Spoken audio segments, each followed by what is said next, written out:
చింతపండు పులుసు పోసి వండిన మడపీతల పులుసు. ఇవి మడ అడవుల్లో దొరుకుతాయండి, మన పొలాల దగ్గర కూడా అప్పుడప్పుడు కనిపిస్తుంటాయి. నేను మొత్తం 8 పీతలు తీసుకున్నానండి, 2 కిలోల దాకా వచ్చింది. శుభ్రంగా ముక్కలు కొట్టించి క్లీన్ చేయించాను. క్లీన్ చేయించిన తర్వాత కిలో పావు అయింది. మనం వాడే మసాలాలన్నీ కిలో పావు పులుసుకి. ఈ పీతల పులుసు ఎలా చేశానో చూపిస్తాను రండి. ముందుగా నిమ్మకాయ సైజు కంటే కాస్త పెద్దగా ఉన్న చింతపండుని వేడి నీళ్లు పోసి నానబెట్టుకోవాలి. ఇది పక్కకు పెట్టుకుందాం. ఇప్పుడు పీత ముక్కలన్నీ క్లీన్ చేసుకుందాం అండి. కాస్త పసుపు కాస్త ఉప్పు వేసి నీళ్లు పోసి శుభ్రంగా కడుక్కోవాలి. ఇలా ఒక్కసారి కాదండి, 2-3 సార్లనే కడుక్కోవాలి, లేకపోతే నీచు వాసన పోదు.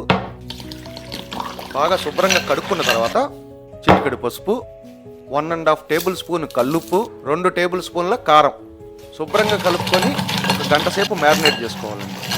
ఈ లోపల మిగతా సామాన్ సంగతి చూద్దాం.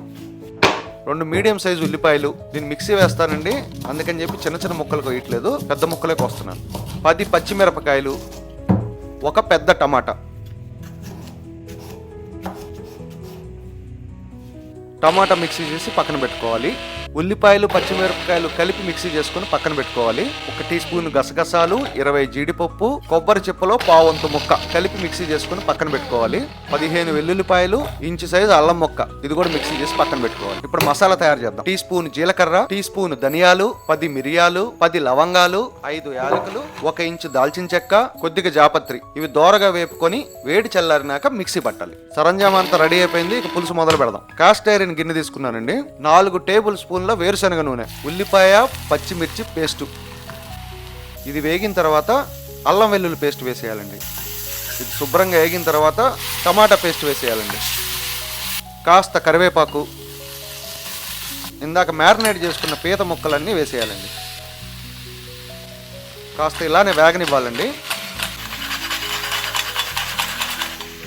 ఇప్పుడు 1/2 లీటర్ నీళ్లు పోసేయాలి. మూత పెట్టి 20 నిమిషాలు ఉడకనివ్వాలండి. ఇప్పుడు ఇందాక చేసుకున్న జీడిపప్పు పేస్ట్ వేసేయాలి. బాగా కలుపుకొని మళ్ళీ మూత పెట్టి ఇంకొక 20 నిమిషాలు ఉడకనివ్వాలండి. ఇప్పుడు చింతపండు పులుసు పోసేద్దాం.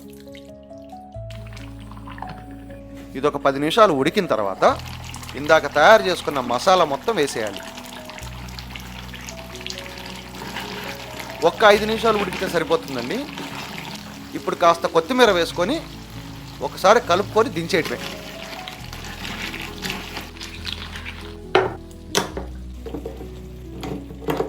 చింతపండు పులుసు పోసి చేసిన పీతల పులుసు రెడీ.